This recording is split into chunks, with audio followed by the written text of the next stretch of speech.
Hello നമസ്കാരം. ഇത് നിങ്ങൾക്കുള്ള ഒരു യെസ് ഓർ നോ ഗൈഡൻസ് ആണ്.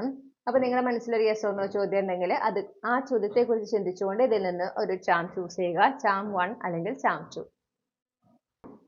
നിങ്ങൾ ചാം 1 ആണ് ചൂസ് ചെയ്തിട്ടുള്ളതെങ്കിൽ നിങ്ങളുടെ മനസ്സിലുള്ള യെസ് ഓർ നോ ചോദ്യത്തിന് യൂണിവേഴ്സ് നൽകുന്ന ഉത്തരം യെസ് എന്നാണ്.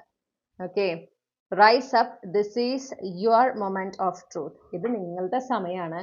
ഓക്കെ, നിങ്ങൾ ഒരിക്കലും നിങ്ങളുടെ മനസ്സിലുള്ള ഒരു കാര്യം ഉണ്ടല്ലോ, ഇപ്പൊ നിങ്ങൾ ചിന്തിച്ച ഒരു കാര്യം, ആ വിഷയത്തെ സംബന്ധിച്ച് നിങ്ങൾക്ക് എന്തെങ്കിലും ആക്ഷൻസ് എടുക്കാനുണ്ടെങ്കിൽ, നിങ്ങൾ എന്തെങ്കിലും വർക്ക് ചെയ്യാനുണ്ടെങ്കിൽ അത് ചെയ്യേണ്ട സമയമാണ് ഇപ്പോൾ. ഓക്കെ, നിങ്ങൾക്ക് ടൈം വളരെ ഫേവറബിൾ ആണ്. അപ്പൊ നിങ്ങളിപ്പോൾ എടുക്കേണ്ട ആക്ഷൻ നിങ്ങളിപ്പോൾ എടുത്തിരിക്കണം. നിങ്ങൾക്ക് അർഹതപ്പെടുന്ന ഒരു കാര്യം, നിങ്ങൾ അർഹതപ്പെട്ടിട്ടുള്ള ഒരു കാര്യത്തിന് വേണ്ടിയിട്ടാണ് നിങ്ങൾ ശ്രമിക്കുന്നത് എന്ന് മനസ്സിലാക്കിക്കൊണ്ട് നിങ്ങൾ എടുക്കേണ്ട ആക്ഷൻസ് എടുക്കുക. മടി പിടിച്ചിരിക്കാൻ പാടില്ല എന്നാണ് യൂണിവേഴ്സ് പറയുന്നത്. ഓക്കെ, അപ്പോൾ ഇതാണ് നിങ്ങൾക്കുള്ള റീഡിംഗ്. റെസനേറ്റ് ചെയ്തു എന്ന് ഞാൻ വിശ്വസിക്കുന്നു.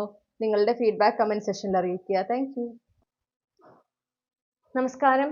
ഗ്രൂപ്പ് 2. ഇപ്പം നിങ്ങൾ രണ്ടാമത്തെ ചാമാണ് ചൂസ് ചെയ്തിട്ടുള്ളതെങ്കിൽ നിങ്ങളുടെ മനസ്സിലുള്ള യെസ് ഓർ നോ ചോദ്യത്തിന് യൂണിവേഴ്സ് നൽകുന്ന ഗൈഡൻസ് എന്താണ് എന്ന് നമുക്ക് നോക്കാം.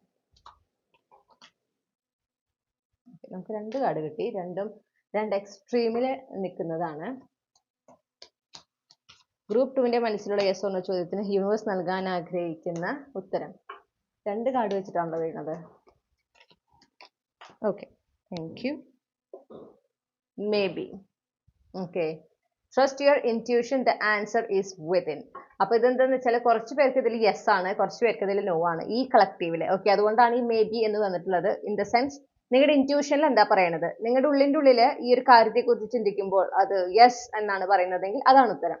അല്ല, നിങ്ങളുടെ ഉള്ളിൻ്റെ ഉള്ളിൽ ഈ കാര്യത്തെക്കുറിച്ച് ചിന്തിക്കുമ്പോൾ നോ എന്നാണ് പറയണമെങ്കിൽ അതാണ് നിങ്ങൾക്ക് ഉള്ള ഉത്തരം.